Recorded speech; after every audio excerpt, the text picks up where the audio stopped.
Gledaj sad. Kažem, das Auto ist schön. Auto je lep. Tu je pridev golać, nema nastavka. Ali pazi sad. Ću da kažem, kupujem lepi auto. Na nemačkom je to das schöne Auto. Odjednom se stvorilo E. Odakle? E, to je rep našeg zmaja. Deklinacija prideva. I pazi, ovo je najvažnija zamka. Primjer 1. Ako pridev stoji sam, on samo opisuje kakvo je nešto. Daje nam informaciju o stanju. Tada je golać i ne menja se. Primjer 2. Ali ako stoji ispred imenice, on postaje kao etiketa ili deo imena te stvari. Tada se stapa sa njom i mora da dobije nastavak. Beispiel 1. Das Auto ist schön. Beispiel 2. Das schöne Auto. Danas radimo najlakši scenario. Zmaj je na jakom povodcu. Ispred prideva stoji šef, određeni član. Der, die ili das. Šef je bučan. On već viče rod i padež, pa pridev može da bude tih. Što je šef, član, već obavio posao, pridev je lenj. On samo šapne jedan od dva nastavka ili E ili EN. To je sve. Nema R, S, M, samo E ili EN. Ali kad ide E, a kad EN, da ne bismo nagađali, inspektor Elza ima nacrt. Elza, daj nam mapu 5 zlatnih polja. Slušajte pažljivo. Nastavak E ide samo u 5 slučajeva. Nominativ jednine, sva 3 roda i akuzativ za ženski i srednji rod. To liči na oblik pištolja. Sve ostalo je EN. Množina je laka.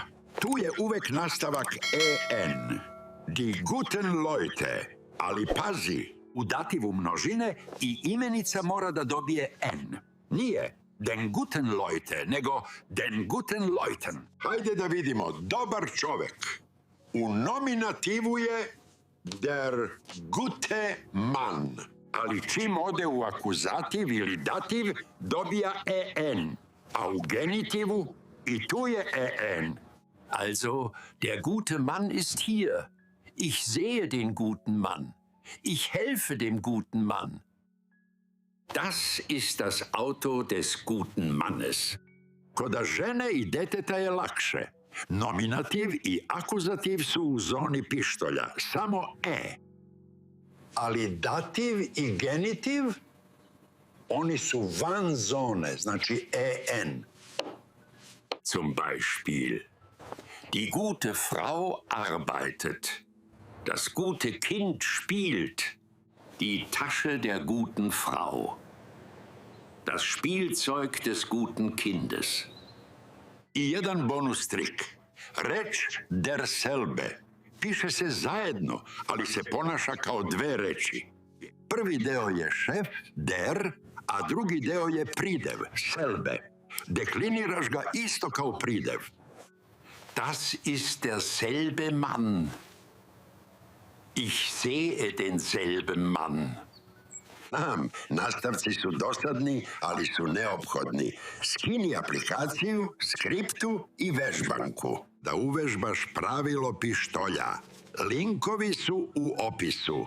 Izgradi svoj nemački.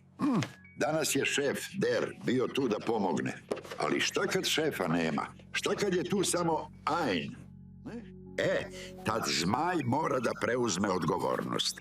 To gledamo u sljedećem videu. Ćus!